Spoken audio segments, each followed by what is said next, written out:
Muchas gracias. Bueno, para iniciar,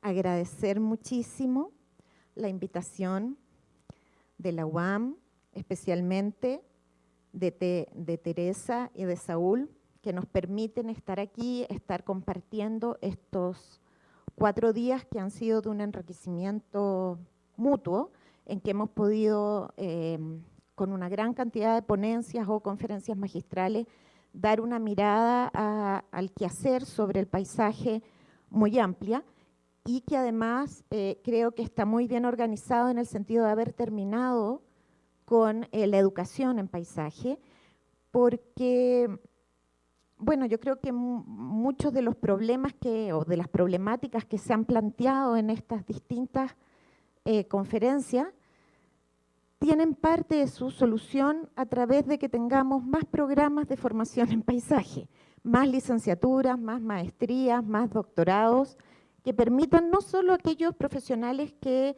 nos hemos formado desde el inicio en los temas del paisaje, tener una visión y una sensibilización ante el tema, sino también a todos aquellos que por su sensibilidad, su trayectoria profesional, por la vía misma, han llegado de todas maneras a trabajar en el paisaje, para poder tener un lenguaje común, aunque tengamos posturas distintas, pero tengamos un lenguaje común, y nos sirva para poner el tema del paisaje sobre la mesa mucho más aún de lo que está.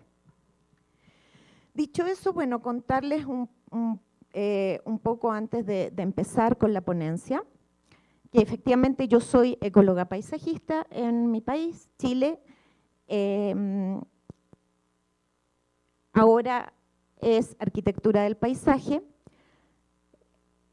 pero como yo creo que somos todos frutos de nuestra propia vivencia, uno siempre se pregunta por qué llegué yo a estar en estos temas, por qué llegó el otro a trabajar en estos temas, a pensar en estos temas.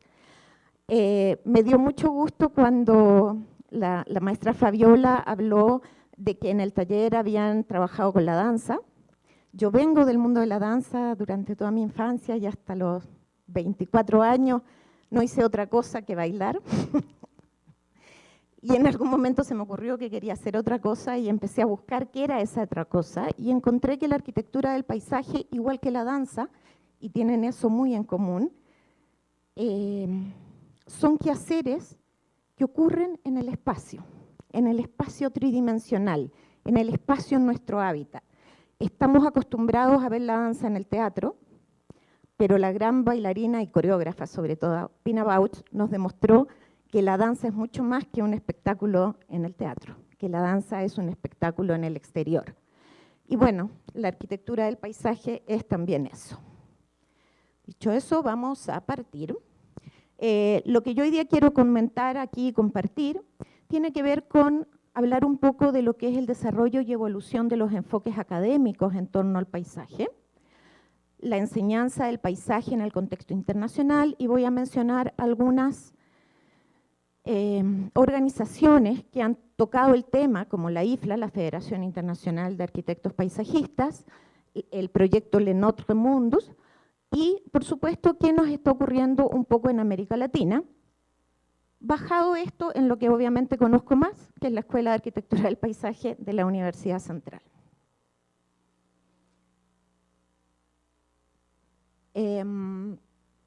Bueno, con respecto al desarrollo y evolución de los enfoques académicos en torno al paisaje, podemos decir, como bien lo indica Marta Fajardo, paisajista colombiana, quien fue presidenta de la IFLA durante muchos años, que la arquitectura del paisaje es la disciplina comprometida con la configuración consciente del ambiente externo de la especie humana. Yo en otras ponencias en que hablo, como yo no voy a hablar aquí de definiciones de paisaje, porque no es el tema, digamos, digo que el paisaje es el hábitat humano. Por lo tanto, esto de decir que la arquitectura del paisaje es la disciplina comprometida con la configuración consciente del ambiente externo, me parece muy adecuado porque uno de los temas que hemos tenido siempre en el desarrollo de nuestra disciplina es cuál es el límite siempre difuso con otras disciplinas, como por cierto la arquitectura de quien siempre caminamos de la mano. En relación con esto, se ha convenido en que la planificación del uso del territorio donde se desarrollan y combinan las diferentes comunidades, representa una de las actividades básicas tendientes a asegurar la conservación del medio ambiente a nivel local, regional y global. La actividad del paisajista tradicional, a su vez, puede verse a partir de esta perspectiva como el diseño de una comunidad vegetal en un ambiente urbano o semiurbano, en un esfuerzo por llevar hasta allí algo de la naturalidad perdida. Así surgen los ámbitos en que se desarrolla actualmente la tarea de la conservación de la naturaleza y de la protección del medio ambiente.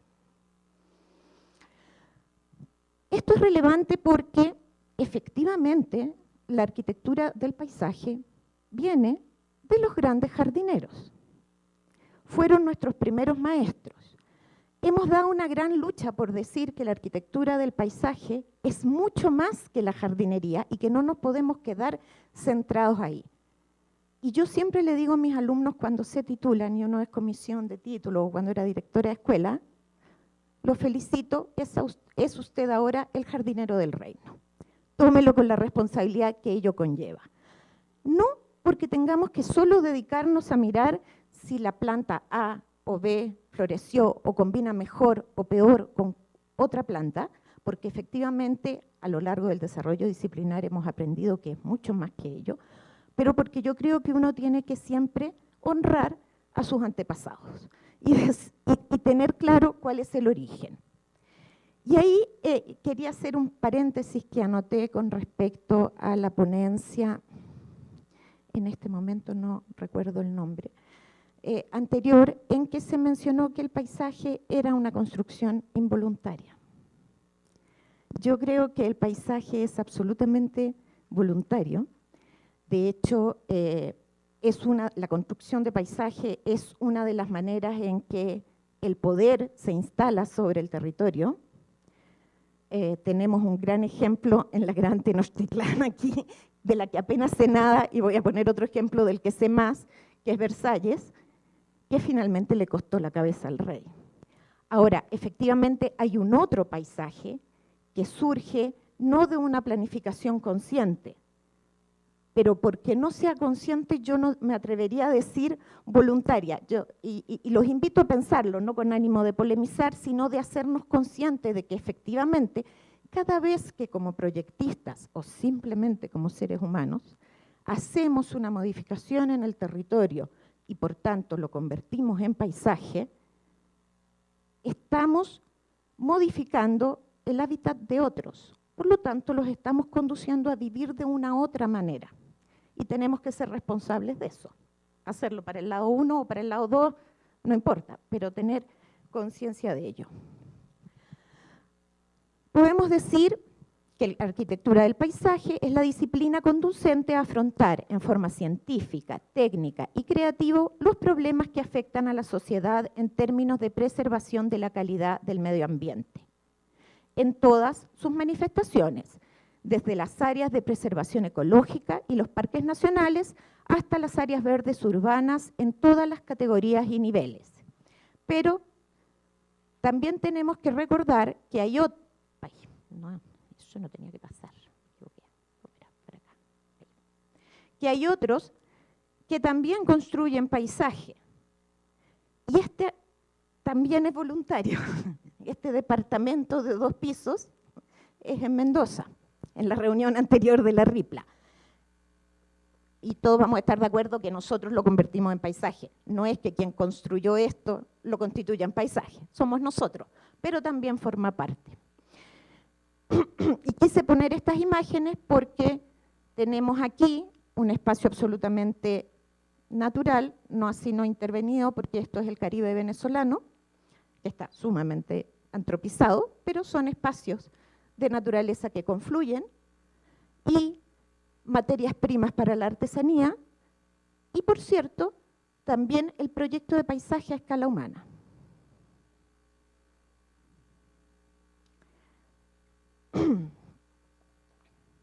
En un primer ámbito, que es el de las ciencias biológicas, dentro de lo que es la disciplina de arquitectura del paisaje, se incluye, entre otras, la botánica sistemática, la ecología, entendida como el estudio de las condiciones que explican la abundancia y distribución de las especies, o desde el estudio de los niveles de organización superiores al individuo, o sea, poblaciones, comunidades, ecosistemas. Las tareas concernientes a esta protección del medio ambiente fueron tomadas por la ecología, posteriormente por la ecología de paisajes. También tenemos una segunda vertiente en que se asume la tarea o se asume la premisa de que toda o la mayor parte de las actividades humanas sobre el territorio producen efectos negativos sobre ese medio ambiente que queremos preservar. Y así surgieron, entre otras cosas, las ingenierías ambientales.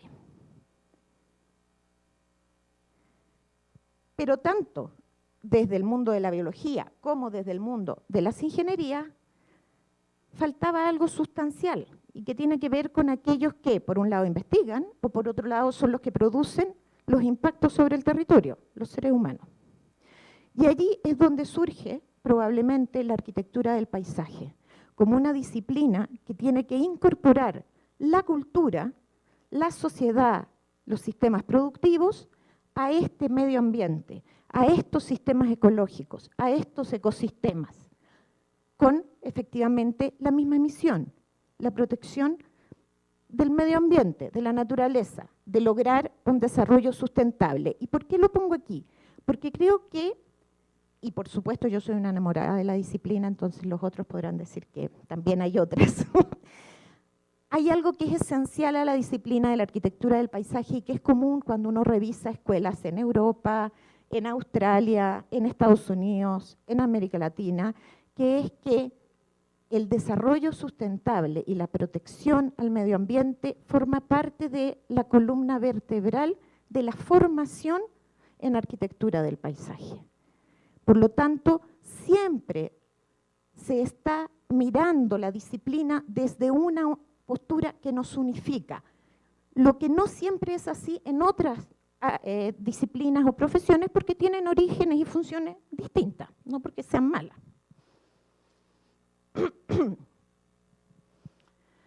Bueno, en el contexto, yo diría, internacional, voy a pasar esta porque ya lo dije, se concuerda que el inicio oficial, entre comillas, oficial, de la disciplina lo podemos atribuir a quien estableció su denominación hacia fines del siglo XIX, creador del Parque Central en Nueva York, que es probablemente el primer ejemplo concreto que tenemos del traslado de las obras de jardinería, las grandes áreas de jardinería, a la construcción del paisaje urbano del espacio público. El Parque Central es, por cierto, un ícono de la arquitectura del paisaje, la primera escuela de arquitectura del paisaje de licenciatura o bachelor se funda en Estados Unidos en el año 1910. Es ese el origen de nuestra profesión que a ojos nuestros en América Latina parece tan nueva. En Chile la escuela tiene 25 años, creo que aquí en México debe tener 28, porque somos bien hermanitos, las de la UNAM, y somos pioneros, somos los primeros en hablar en América Latina, pero la profesión tiene una existencia mucho más profunda que tenemos que mirar porque nos permite situarnos con más propiedad en el discurso mundial.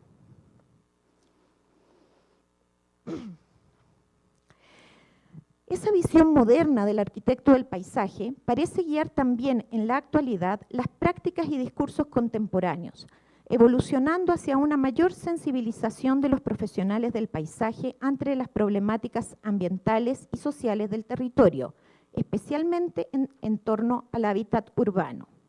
El concepto de arquitectura del paisaje responde hoy a nuevos requerimientos de intervención, diseño y ordenamiento territorial, escenarios complejos donde se encuentran estrechamente ligadas y superpuestas las problemáticas sociales, económicas, ecológicas, culturales y, por cierto, estéticas del espacio habitado.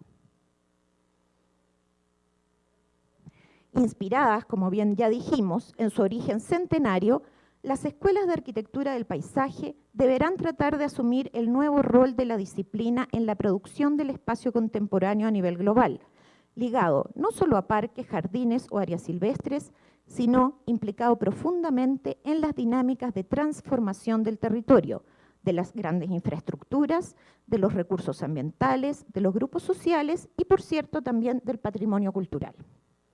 Por otra parte, atendiendo la lógica relación con la arquitectura y el urbanismo, la abolición de modelos estancos y compartimentados heredados de la modernidad deben dar inicio del abordaje académico tanto en arquitectura como en arquitectura del paisaje. Yo voy a explicar más adelante cómo nos ha ido a nosotros tratando de borrar ese límite entre arquitectura y arquitectura del paisaje a nivel de formación, no a nivel de quehacer profesional. Ello requiere de una articulación epistemológica, metodológica e instrumental entre aquellos temas ligados a la dimensión material de la naturaleza, conformada por seres vivientes, objetos, geografías y ecosistemas, y a la dimensión inmaterial de la cultura, sustentada en valores, creencias, costumbres y tradiciones, en un espacio y tiempo determinados. En una posición intermedia e integradora entre las ciencias naturales y las ciencias sociales, aparece entonces la arquitectura del paisaje como una mirada analítica y proyecto de intervención del territorio, que constituye una base conceptualmente articulada, sinérgica y superadora de los enfoques tradicionales que han caracterizado el accionar sobre la ciudad, el medio ambiente y sus problemáticas. A partir de lo que podríamos llamar la escuela francesa década de los 70, en que geógrafos y antropólogos comienzan a estudiar la relación dialéctica entre cultura y creación de paisajes, se incorporan a los programas de formación en paisaje en Latinoamérica, pioneramente en México, en la UNAM, y en Chile, en la Universidad Central, en sus programas de licenciatura, y posteriormente en programas de posgrados en Argentina, Colombia, Uruguay y México, entre otros. Los componentes culturales del hábitat humano como elementos esenciales del proyecto de paisaje. Y esa sí es una gran herencia. O sea, tenemos que también, así como reconocemos en Versalles la jardinería, como reconocemos en el Parque Central la integración al paisaje urbano, tenemos que reconocerle a los franceses el que nos hayan puesto de frente con la importancia de los procesos culturales y sociales en la construcción de paisajes. Pero de lo que vamos a hablar ahora es que una cosa es agradecer y ser consciente de nuestra herencia, y otra es dejar de pensar por nosotros mismos. En el contexto mundial, hemos dicho que ya la profesión tiene más de 100 años. Solo hay 2 organismos internacionales que han, de alguna manera, tratado de hacer una contribución a una mirada integradora de los distintos programas de formación en paisaje. Tenemos, como bien dije al principio, a la IFLA, a l'ENOTRE y recientemente a la RIPLA, que tiene una misión no menor.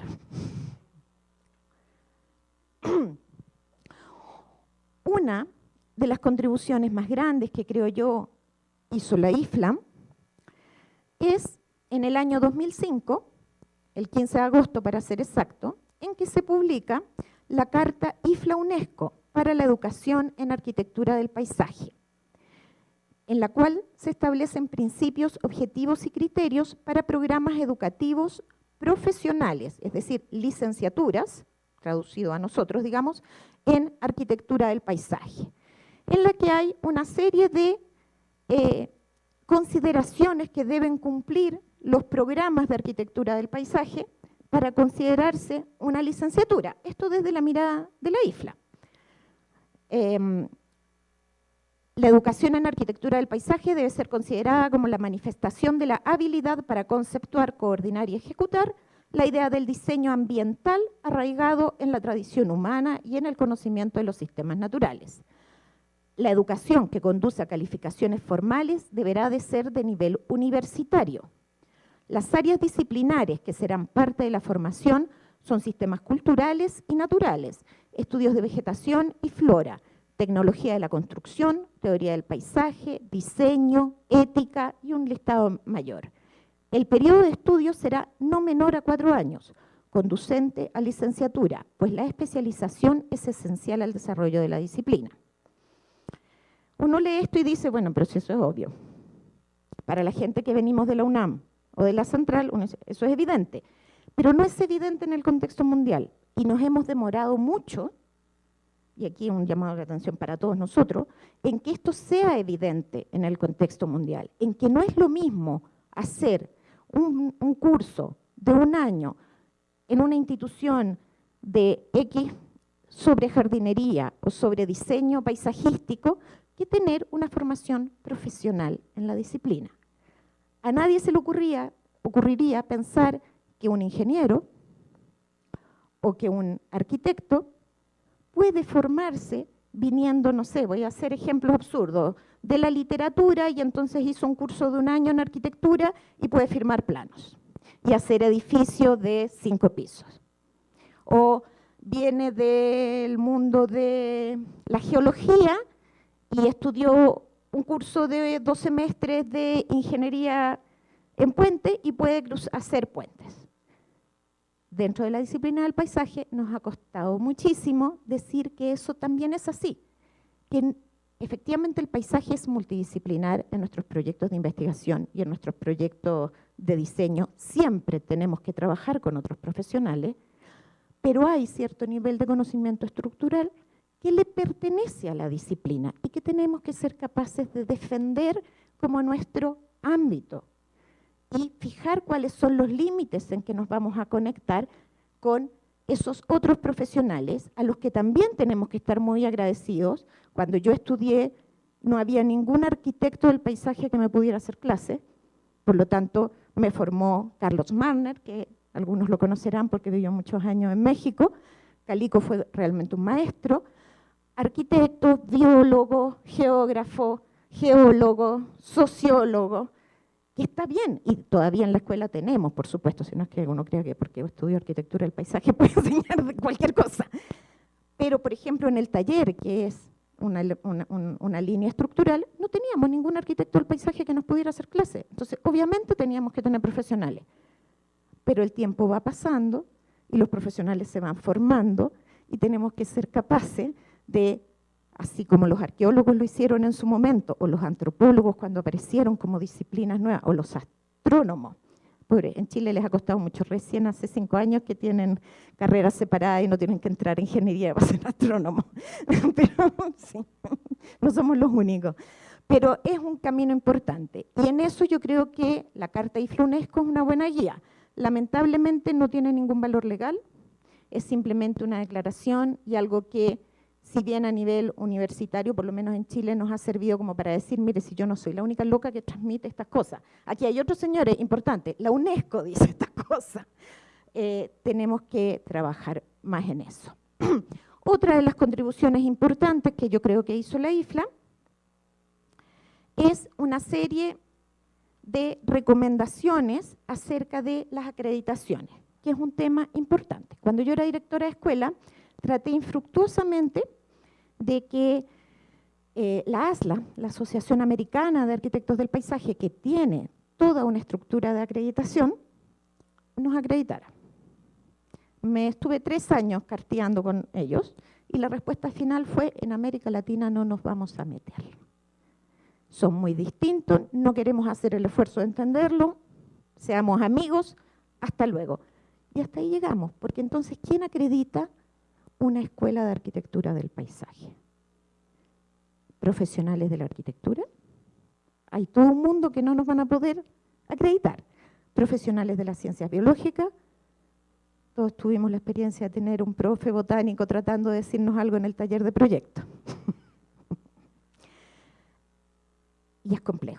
Y ahí es donde yo creo que en el contexto latinoamericano la RIPLA puede efectivamente entrar a crear un camino que en algún momento nos pueda llevar a tener algún sistema de acreditación, porque lo necesitamos, no porque sea bueno, porque nos van a dar, no, necesitamos que alguien nos mire y nos diga, lo está haciendo bien, lo que usted dice es lo que hace, es coherente, no es coherente, sabe que aquí no lo está haciendo tan bien, mejor, porque uno desde adentro no puede tener esa mirada siempre. Otra, no alcanza a ser una organización en realidad, porque el proyecto Lenotran Mundos es un proyecto virtual.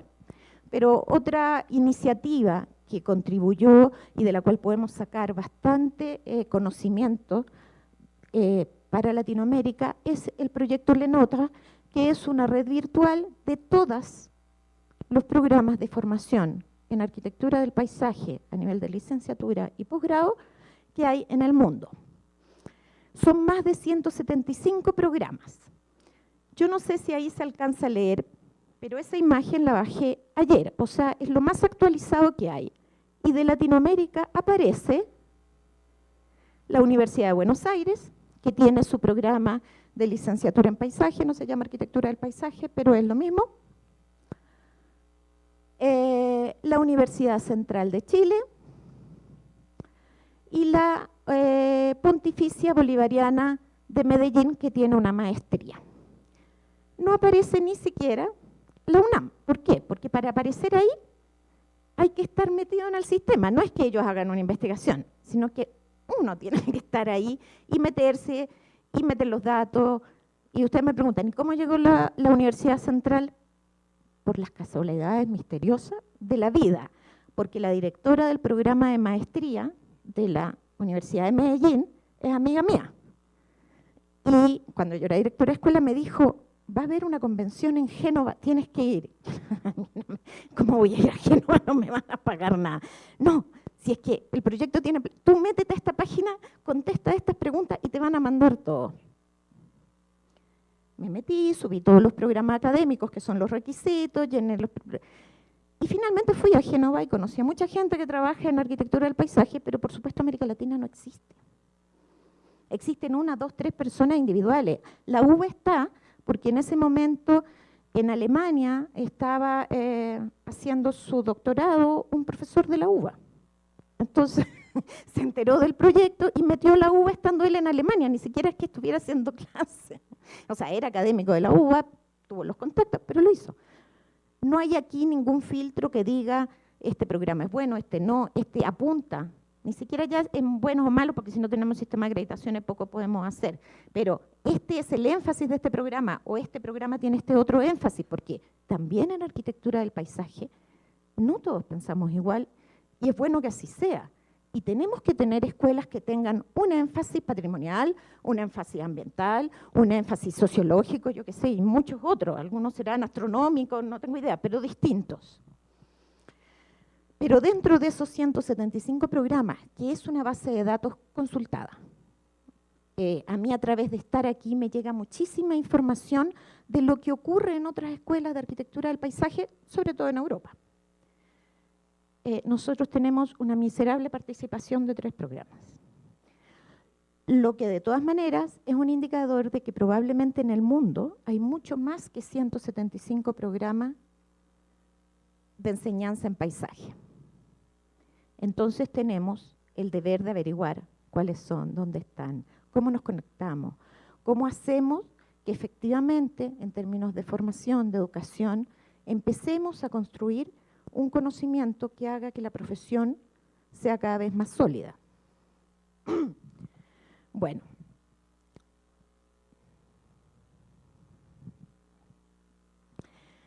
Así del mundo llegamos a Chile. La Escuela de Arquitectura del Paisaje tiene 25 años, fue creada en 1988. Yo no les traje aquí toda la historia ni nada porque qué lata, les puedo contar un poco que ya lo hice, que partió como ecología y paisajismo. Luego, ya cuando yo entré, que yo entré cuando ya llevaba 4 años la escuela, el año 92 creo, sí, 92, se llamaba ecología y paisaje, Y cuando yo decía, ¿qué estudia usted? Paisajismo. Ah, pinta cuadros. Ya me dan ganas de matarlo. Pero efectivamente, también pintamos cuadros. No hay por qué no. También pintamos planos, como me decía mi hijo pequeño cuando yo estaba estudiando todavía. Mamá, ¿ya estás decorando planos otra vez? Puse aquí algunas de las cosas que hemos hecho en estos años a modo de mostrar cómo efectivamente la arquitectura del paisaje es una disciplina que pasa del ámbito ambiental al ámbito cultural, al ámbito patrimonial y al ámbito específico como un parque zoológico, y que eso tiene que estar siempre presente en nuestra formación. A ver si esto me funciona. En el año 2006, en realidad en el 2005, la escuela entró en una gran crisis, que era parte de una crisis de la universidad, y el rector de ese momento decidió cerrar el ingreso. Y tuvimos un año cerrado el ingreso a la carrera. Y logramos que ese año lo utilizáramos con un equipo que fue nombrado desde la rectoría de la universidad para reestructurar el programa de formación. Y resultado de esa reestructuración fue el cambio de nombre de Ecología y Paisaje a Arquitectura del Paisaje. Yo puse esto aquí porque creo que es importante. Nuestra escuela está en una facultad de Arquitectura, Urbanismo y Paisaje, igual que la de la UNAM. En la UBA, por ejemplo, es compartido entre arquitectura y agronomía, el tutelaje de la formación. Y nosotros aquí planteamos un modelo original para nuestra escuela de cuáles tenían que ser los ámbitos compartidos y las áreas disciplinares que debían trabajarse en la escuela. Entonces, no lo voy a explicar así con detalle porque no interesa, sino simplemente ver que lo celeste es lo que es propio de la Escuela de Arquitectura, lo que está en este verde amarillento es lo que es único y exclusivo de la Escuela de Arquitectura del Paisaje, y al centro tenemos una serie de ámbitos compartidas y también un modelo de gestión en el que en teoría estas asignaturas, estos ámbitos y áreas de investigación debían tener un tutelaje compartido, o sea, ser parte de la facultad, no de una u otra escuela, que es como se organizan en Chile las universidades. Bueno, eso se ve muy interesante en el papel, en la práctica no resultó así. La carrera, vamos a verlo eso un poquito más adelante, queda aprobada por el Ministerio de Educación con el título profesional de arquitecto o arquitecta del paisaje, lo cual también es un logro en mi país porque todas las carreras son en masculino, con una duración de 10 semestres, de los cuales 2 son semestres de titulación, y otorga el grado académico de licenciada en Paisaje y Medio Ambiente. Nuestro perfil de egreso está constituido por 4 áreas de dominio. La primera, planificar y diseñar proyectos de paisajismo en el territorio natural, rural y urbano, con criterios estéticos, funcionales, respetuosos con el medio ambiente, que pertenece fundamentalmente a la línea de proyecto. El área de dominio 2, estudiar y diagnosticar, evaluar el paisaje natural, rural y urbano con criterios de sustentabilidad ambiental, social y económica para definir los tipos y formas de intervención en el área de planificación. El área de dominio 3, gestionar y construir proyectos de paisajismo en el territorio natural, rural y urbano con criterios económicos, técnicos y ambientalmente sustentables, digamos el desarrollo de tecnologías. Y el área de dominio 4, iniciarse en el desarrollo de proyectos de investigación referidos al paisaje natural, rural y urbano.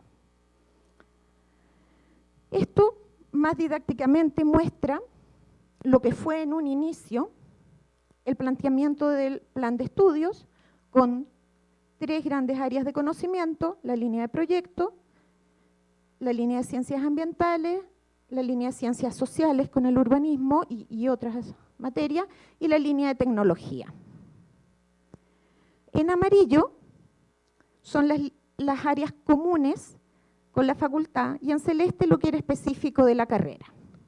Así se planteaba que el primer año teníamos que tener un tronco común muchísimo más grande, el que iba disminuyendo hasta el título y se juntaba en las maestrías porque la idea era plantear 3 maestrías que pudieran servir tanto a arquitectos como a arquitectos del paisaje. Mirado desde ahora, con el correr de los años, yo les puedo decir que creo que esto fue un gran error. Es una opinión personal. Creo que nos equivocamos, que efectivamente lo que nosotros queríamos era que la facultad tuviera un plan común en el primer año, que los chicos de arquitectura pudieran nutrirse de nosotros y los de arquitectura del paisaje pudieran aumentar sus dotes proyectuales, que había sido una falencia que tenía la escuela originariamente. Lo que nos ocurrió fue que la Escuela de Arquitectura nos fagocitó sobre todo la línea de proyecto. Los temas de paisaje quedaron durante varios años, ahora ya se retomó, casi borrados en el primer año. Por lo tanto, recién cuando los chicos pasaban a tercer semestre, podíamos en el taller empezar a hablarles de paisaje y no entendían nada. No logramos, que era nuestra idea, porque no solo era proyecto, en urbanismo y ciencias sociales también queríamos que los chicos de arquitectura tuvieran otro impronte, entonces que geografía, que está en el primer año, la tuvieran los chicos de arquitectura y una serie de otras materias, lo que no ocurrió. Así fue como se aprobó y como está publicado hoy en nuestra página web, la malla curricular de arquitectura del paisaje. En este momento, taller está absolutamente separado, no en lo legal, digamos, pero hemos logrado autorización para que efectivamente sean cursos individuales, ya no comunes con arquitectura. Medios de expresión también. Porque efectivamente, y ese fue un aprendizaje, la expresión y el dibujo que requiere un paisajista es distinto al que requiere un arquitecto. Por lo tanto, no podíamos juntarlo. Otra cosa es que hayan talleres verticales en que nos juntemos y hagamos trabajo juntos, seminarios. No así con las primeras cursos de composición, que sí son comunes porque son un aprendizaje que deben tener. Sin embargo, composición 3, en el cual ya entra el material vegetal, es separado. Por lo tanto, esto ahora es bastante más celeste. El aprendizaje fue que era más fácil juntar a los chicos al final que al principio. Que es decir, si tanto arquitectos como arquitectos del paisaje entienden desde pequeños de qué se trata su disciplina, es mucho más productivo que al final de la carrera empiecen a hacer proyectos comunes, porque es así como van a trabajar el resto de la vida. Y en este momento estábamos trabajando en lograr que los proyectos de título fueran conjuntos. Es decir, que hay grandes temáticas en que nosotros veíamos que los alumnos de paisaje tenían muchas falencias arquitectónicas cuando hacían un proyecto de determinados ámbitos, y que proyectos arquitectónicos que estaban situados en ciertos ámbitos territoriales tenían errores muy importantes también en términos de paisaje. La verdad es que está hecha la propuesta académica para que eso ocurra, pero no ha sido aprobado todavía. Yo no sé cuánto rato me queda. Aquí en adelante es como rápido. No lo sé, nadie me ha tomado la hora, nadie me dice nada. Sigo hablando, si se aburren me dicen. Yo aquí traje 2 ejemplos, uno es el semestre 8 y el taller de título, que aquí sí ya lo vamos a pasar más rápido, porque son un poco imágenes para mostrarles. Nuestro semestre 8 estaba organizado en función del taller, que es gestión y diseño avanzado de proyecto, ahora se llama proyecto complejo de paisaje, y tiene 3 selectivos, en realidad, porque metodología de investigación es una asignatura, pero lo que investigan tiene que ir en función del tema. Entonces, como una preespecialización.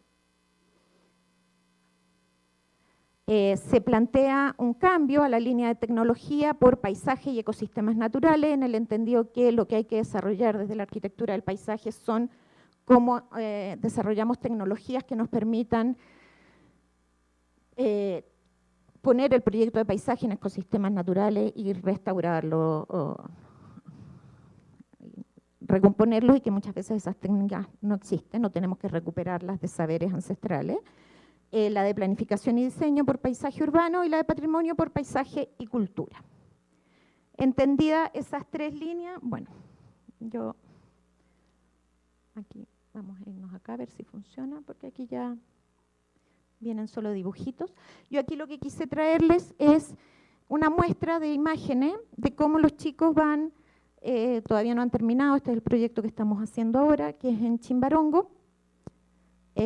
Aquí para que se ubiquen, estas son todas pedazos de trabajos que ellos han ido entregando durante el semestre. En la zona central, Chimbarongo es conocida como la capital del mimbre, porque tienen mucha artesanía. Entonces ellos hacen, bueno, el análisis ambiental, social, urbano, visual, de paisaje, la hidrografía, que aquí es muy importante porque todo el sistema de plantío está basado en los canales de regadío que vienen del río Tinguiririca. Hacen un análisis de las aguas, de las calidades de agua, un análisis ya más sociocultural de la trama y de cómo se organiza el pueblo según los canales de regadío de la época de la colonia, flora y fauna, antecedentes. Yo traje esto con la idea de un poco mostrar cómo los chicos van tomando una sensibilidad y cómo cada uno le pone un énfasis a esa percepción que depende efectivamente de lo que quiere hacer. Aquí ya está el patrimonio histórico-cultural que tiene, hicieron fichas de relevamiento. Bueno, esa imagen es un poco dramática porque es como quedó la parroquia después del terremoto, que todavía está así, tal cual. Todavía no la demuelen o no la restauran. El municipio determinó que tenían que demolerla. El tren, que es una estación que en este momento está abandonado, pero el tren pasa por ahí.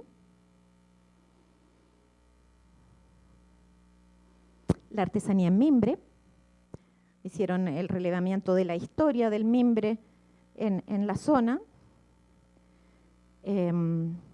Los cultivos, un trabajo con los productores de la materia prima que son tan artesanos como aquellos que tejen la cestería.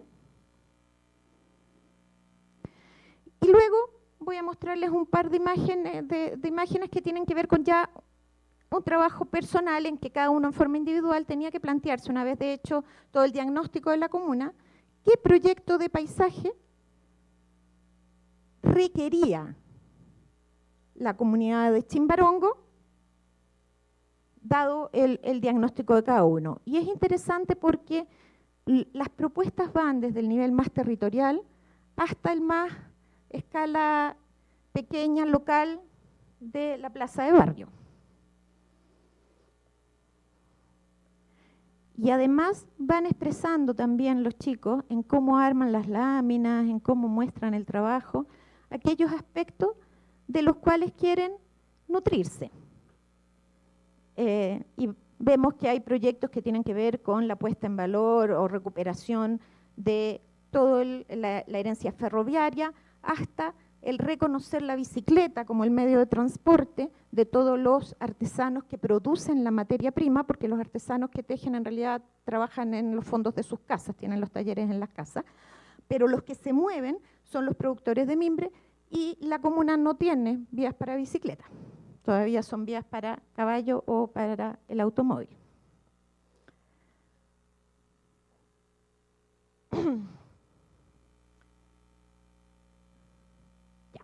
Y para terminar, traje una muestra de una entrega de un proyecto de título que, así como en Chimbarongo están trabajando con la comunidad y con cuáles son las necesidades de la comunidad, este proyecto es totalmente ambiental en el sentido que plantea la recuperación de una serie de humedales.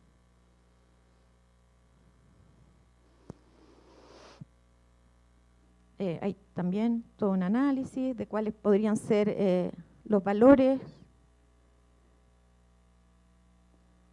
Se reconoce una red de humedales en toda la costa central.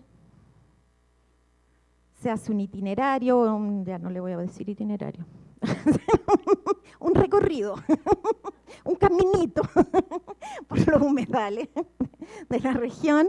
Se hace, por cierto, el levantamiento de toda la flora y de la fauna posible de encontrar. Se hace el análisis FODA sobre el territorio, no en una matriz cuadradita con el texto escrito. Pasamos a la propuesta conceptual, en que hay unos módulos que van de observación y de información que están en todos los humedales. Se elige como estudio de caso un humedal específico en el que también se hace todo el análisis anterior general, pero específico para el sitio. Grafican las conclusiones. Y ya después viene la propuesta conceptual, en que se plantea toda una recuperación de las asociaciones vegetales que debieran estar en el sitio. Bueno, lo que yo no les conté, pero no sé si es trascendente, este humedal se está secando porque al lado de esto está en Algarrobo, está, yo no sé si ustedes conocen esto, este desarrollo turístico que se supone que tiene la piscina artificial más grande. Bueno, esa piscina artificial muy grande está ahí porque secaron el humedal. Claro. Y aquí hay, esto es para que vieran como imágenes, cómo entregan los proyectos los chicos, digamos. Esto va acompañado de una memoria. Algo importante que hemos introducido, yo diría que ya hace 3 años, en el taller del semestre 7, que es el de planeación de paisaje, que es el estudio de capacidad de carga de los paisajes. Y ahí se hace se aplica una metodología que es tomada de varios autores, pero que se ha ido engordando con las experiencias respecto a, incluso la hemos aplicado en áreas urbanas y nos ha dado muy buenos resultados. Les permite a los chicos además tener mucha claridad respecto a dimensionar el proyecto, que es un problema que siempre hemos tenido en el taller. ¿De qué tamaño tiene? O sea, voy a hacer una ruta de miradores. Ok, ¿qué superficie tienen que tener esos miradores? ¿Qué superficie tienen que tener tus pasarelas para que tú transites? ¿Cuánta gente? ¿Para quiénes es? Bueno, el estudio de capacidad de carga nos ha sido una herramienta muy útil para que ellos puedan dimensionar sus intervenciones. Aquí ya está, bueno, la planta general, los detalles constructivos, y ya plantea unos miradores observadores de aves que están hundidos. Una serie de pasarelas, plano de plantación, los cortes que no se ven nada, pero bueno, crean que ahí están.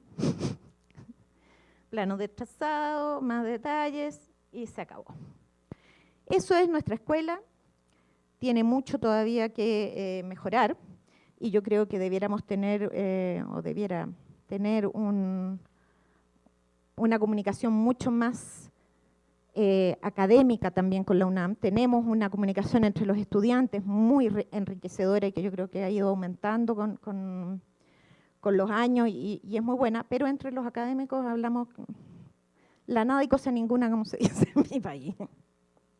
Bueno, y para terminar, yo quería decir bueno, que creo que la RIPLA tiene un rol bastante fundamental, porque cuando uno revisa, y esto yo no lo hacía hace tiempo, de revisar cuál es el estado del arte en la formación en paisaje a nivel mundial y a nivel latinoamericano, se da cuenta que tenemos mucho trabajo todavía pendiente, muchísimo, que tenemos que tener criterios comunes en Latinoamérica, que tenemos que construir una formación que nos permita mucho más este traspaso y este compartir de un país con otro, que no podemos seguirlo sustentando, por ejemplo, en el intercambio estudiantil, en el hecho de que la UNAM, o sea, la Escuela de Arquitectura del Paisaje de la UNAM y la de la Central han sido amigas siempre, entonces como hemos sido amigos siempre, bueno, nuestros estudiantes se intercambian. No, tenemos que lograr que eso traspase a toda América Latina, y que yo creo que la RIPLA en eso puede liderar y empezar un camino que es importante y que está además dentro de nuestros objetivos fundacionales. Bueno, eso. Muchas gracias.